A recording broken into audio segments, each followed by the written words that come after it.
Time for an IJDM you've been waiting for. The Amiga 4000 is back, complete with probably non-functional keyboard if you saw my restoration on that. Keys are working, nothing sticking.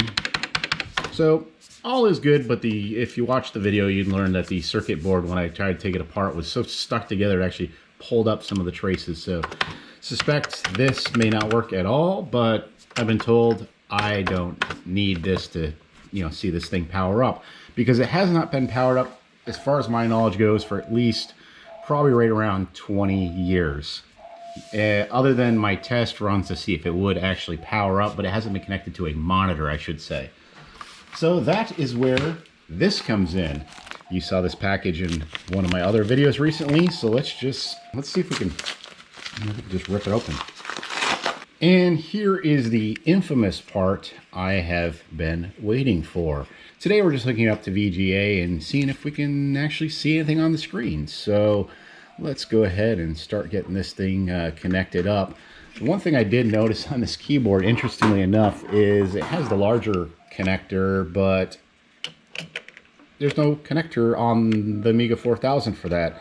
So I'm hoping this converter I have, it seems to plug into the computer, and let's see if it'll plug into the keyboard, which, well, yep, there we go. Yeah, well, I'm going to show everything being hooked up here, so I'm just going to plug the keyboard in, which I have this little adapter. Hopefully this works. I did have another one, I think, that came with the keyboard, but I have no idea where it went. Then this little gimmick right here should plug right into the video port, which, it's pretty tight in there. Kind of rubs up against the other thing. And then, of course, we need a handy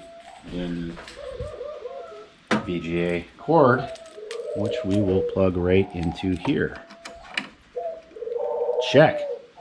And then we will hook that up to my main monitor over there. And I'm a little nervous about powering this up inside, but we'll do it if worse comes to worse. And I apologize for my birds ahead of time. They can get loud this time of day, but I wanted good lighting for when I was actually doing this. And I'm not actually going to plug it in right this second. I'll wait till I'm all set for that part of it. Okay, moving on, I'm just going to plug in that VGA cable and see what we get. Okay, plug the Amiga in. We are now going to fire it up and hopefully nothing pops. And nothing. Absolutely nothing. I'm going to double check my connections, but definitely no video signal whatsoever. Well then, I actually hear the hard drive trying to power up. Yeah, that's not happening. That head is probably totally gone off that hard drive. Wish there was a way to repair it. Maybe there is, but yeah, we're not getting anything. So I'm just gonna check a few things here. All right, take two. I checked all the cable connections and everything. Let's see. Powering it on. Nothing. Absolutely nothing. It is on VGA. We will go through the settings here. We got DVI. It's not that. It's not DisplayPort. Not this video. And I know that the VGA port does work, but getting nothing. No picture whatsoever. Oh, I just saw a flash. I don't know if it's because I was fiddling with it, but yeah, anybody knows about this or that or the other on these Amiga units? I mean, I was kind of working in the dark, and I just kind of looked online and consulted a few other videos, and I think I've taken this about as far as I can take it right now. Anybody has any suggestions why I'm not getting a video signal? I mean, it said Amiga RGB to VGA connector, where you have the giant connector on the back for hooking up video. Wish it had worked, and it would have been a lot funner video, but well, it's running.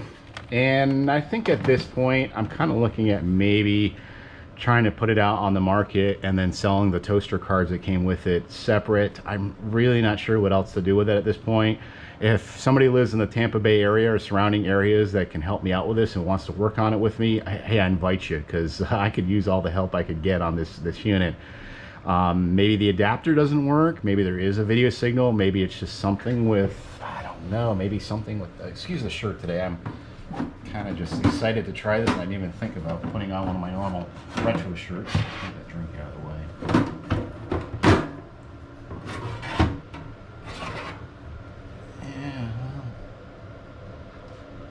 looking, I see a little bit of corrosion back there. I don't see any bad caps or anything bad with the connectors, so yeah, I'm not really sure at this point what it could possibly be.